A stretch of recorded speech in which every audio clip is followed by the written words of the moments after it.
I never thought 3 words could break a man's heart into pieces so small that even God couldn't put them back together. "You are a nobody, Grandpa." My granddaughter said it so casually, like she was talking about the weather, like I was nothing. My name is Robert. I'm 73 years old, and for most of my life, I believed I was doing everything right. I worked hard, 50 years in construction. My hands are scarred, my back is bent, and my knees, well, they remind me every morning that I gave my body to that work, but I did it for them. My daughter, my son-in-law, my granddaughter, Emma. I never made much money. We lived simply. My wife, Margaret, passed away 6 years ago. After that, the house felt too big and too quiet. So when my daughter Sarah suggested I move in with them, I agreed. I thought, maybe I could help. Maybe I could still be useful. I had watched Emma after school, make her snacks, help with homework when I could, though these days the math looks like another language. I had fixed things around the house, leaky faucets, broken cabinet hinges, wobbly chairs, small things, the kind of things that don't get noticed until they're not done anymore. But somewhere along the way, I became invisible. Sarah was always busy, always working, always on her phone, always running to the next thing.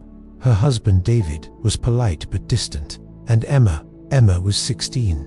At that age, grandparents are basically furniture. Still, I tried to connect with her. I had asked about school, about her friends, about her dreams. She had given me one-word answers and returned to her phone. But I kept trying, because that's what love does.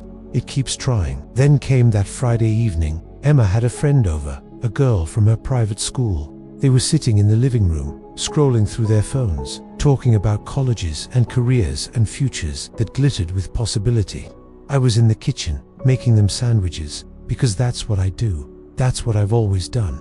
I brought the sandwiches over with a smile. "Here you go, girls. Fresh turkey and Swiss, just how you like it." Emma barely looked up.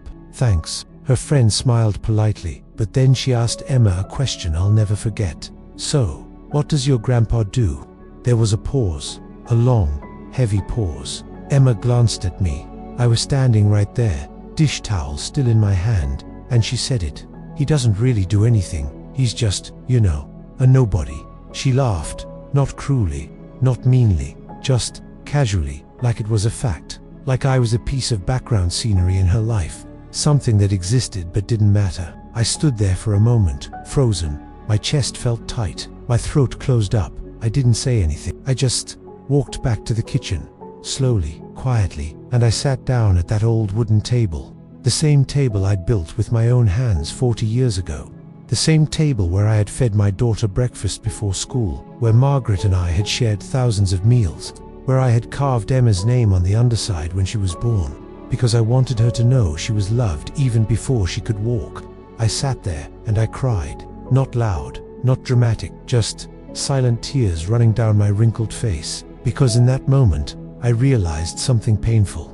I had spent my entire life trying to be enough, and somewhere along the way, I had been erased. That night, I made a decision.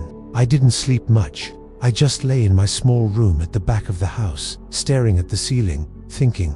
And by morning, I knew what I had to do. I packed my things, not much, just a suitcase and a duffel bag. Everything I owned fit into 2 bags. Funny how a whole life can shrink down like that. I left a note on the kitchen table. "I don't want to be a burden anymore. Thank you for everything. I will be fine. Don't worry about me. Love, Dad." I called my old friend Joe. He had been telling me for years that I could stay with him any time. He lived 2 towns over, in a small apartment above a hardware store. He said yes before I even finished asking. And just like that, I left. I didn't hear from them for 3 days. Maybe they didn't notice at first. Maybe they thought I was just out running errands. I don't know. But on the 3rd day, Sarah called. Her voice was shaking. "Dad, where are you?" I told her I was fine, that I was staying with Joe, that I needed some space. "Space, Dad, he just disappeared. We have been worried sick." I wanted to believe her, but I couldn't help thinking, if they had been that worried, wouldn't they have called sooner? There was a long silence on the phone. Then she said something that broke me all over again. "Emma's been crying. She feels terrible, Dad." I didn't respond right away. I just listened to my daughter breathe on the other end of the line. Finally, I said, Tell her I forgive her, but I need time. 2 weeks passed. Joe and I fell into a rhythm. I helped him fix things around the building. We played cards in the evenings. We talked about life, about loss, about what it means to grow old in a world that doesn't have much use for old men. Then one Saturday morning, there was a knock on the door. It was Emma. She stood there, tears streaming down her face, holding a shoebox in her hands. Sarah was behind her, quiet and red-eyed. "Grandpa." Emma's voice cracked. "I'm so sorry." She held out the shoebox. I opened it slowly. Inside were letters, dozens of them, letters I'd written to Emma over the years. Birthday cards, notes I had slipped into her lunchbox when she was little, a drawing I had made for her when she was 5, a photo of us at the park, her sitting on my shoulders, both of us laughing. "I found these in my closet," Emma whispered. "Mom told me to clean out my old stuff, and I had found all of this, and I realized, you've always been there, always, and I never told you how much that meant." She fell into my arms, sobbing. "I'm so sorry, Grandpa. You're not a nobody. You're everything. You're my grandpa, and I was so stupid, so stupid." I held her, and I cried too, because forgiveness isn't about deserving it. It's about love being stronger than hurt. I moved back home that week, but things were different now, better. Sarah started asking me about my day, really asking. David sat with me in the evenings, and we had watched old westerns together. And Emma started leaving her phone in her room during dinner. She had asked me to tell her stories about Margaret, about my work, about the life I had lived. One night, she asked me, "Grandpa, do you regret anything?" I thought about it, and I told her the truth. "I regret that I didn't speak up sooner. I regret that I let myself become invisible, but I don't regret loving you. I never will." She squeezed my hand. "I'm never going to let you be invisible again." Some of the deepest wounds we carry come from the people we love most. Not because they're cruel, but because they're distracted. Because life moves fast, and we forget to slow down and see the people right in front of us. My granddaughter didn't mean to hurt me, but she did. And that hurt led to healing.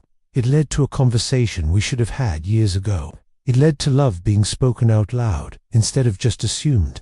If there's one thing I've learned in my 73 years, it's this: never wait for a crisis to tell someone they matter. Never let love go unspoken, because one day you might not get the chance. And to anyone out there feeling invisible, feeling like a nobody, you're not. You never were. You're somebody's whole world. Even if they forgot to remind you, don't give up on them, and don't give up on yourself.